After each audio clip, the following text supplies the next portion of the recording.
So consultation with community is one that always gets me, and particularly after I did my PhD and worked out who gets to count to be Aboriginal, I find the space can be a little bit problematic. So if we're talking about consultation with the Aboriginal community, so I need to get support from the Aboriginal community. I need to make sure my research benefits the Aboriginal community.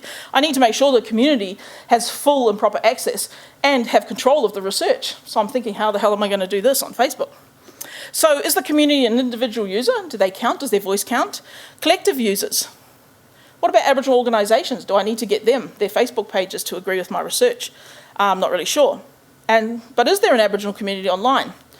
And the reason I was interested in asking this is because when I first presented on Aboriginal people on social media, was back in 2010, so that was like forever in terms of social media and technology ago. I said that I was looking at Indigenous people use of Facebook, and I was asked to join a closed group on Facebook for Aboriginal and Torres Strait Islander scholars. And I thought, awesome. I didn't really know how to do it back then, but now I do.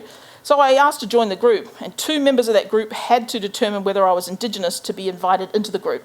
So I was like, oh, this is interesting in terms of identity and community politics. So I waited a couple of days, and I got a message back saying, yep, you're in. 2 people have verified that you're an Aboriginal person. I thought, awesome. I exist on social media now. That was really cool. Then they said to me, would you post something from your research? I said, sure. So I wrote, if I have 300 Aboriginal friends on Facebook, would that constitute community recognition for the purposes of confirming one's Aboriginality?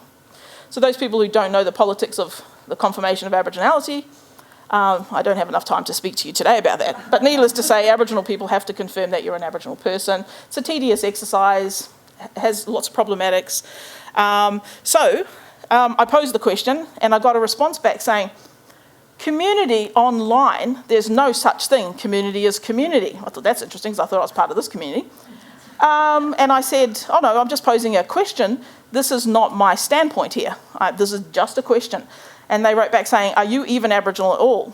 And I said, well, I required 2 of you to let me in. And so, yeah, I am. And they said, well, do you have a confirmation of Aboriginality? I said, actually, I have 2. And they wrote back and said, well, are you a member of a lands council? And I said, yeah, I am, actually.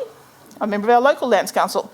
Then the final message was, we don't think you're Aboriginal until you can prove you are. You're getting booted off the group. And I thought, this is cyberbullying. Who am I reporting you to? Yeah, so I was booted off the group, sadly, but it gave me something to write a whole chapter about, which was awesome. So what is community online? Who are these people, and is there such a thing? So if we look at this, Indigenous X, which is a Twitter account run by Luke Pearson, has 19,000 followers.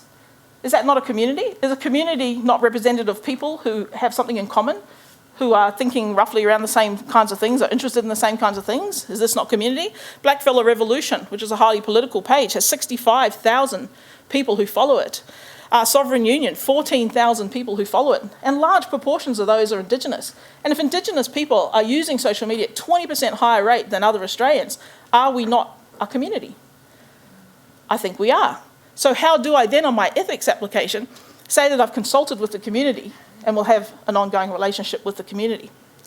So I think I've tried to do that by having a Twitter page and a Facebook page, but is that enough? Or is that only working for me because I am Indigenous and I know that mob and so I'm on there and they're all liking me? Would it work for all of you? Maybe not. I don't know. So I posed the question to some of my people I interviewed and in the survey and asked them, do you think you're part of a community? Is there an Aboriginal community online? And this was some of the responses. So I asked people if they thought they were part of this community. And they were like, yeah, very much. They talked about never having met some people, but only having met them online. Some of my participants talked about, the relationships they have with family even, are relationships that they might never have had if it wasn't for social media. So they've hooked up there. And this one said, well, social media is real life now. It's part of who we are. So Indigenous Australians are online and we're using it and engaging with it at a faster rate than other Australians.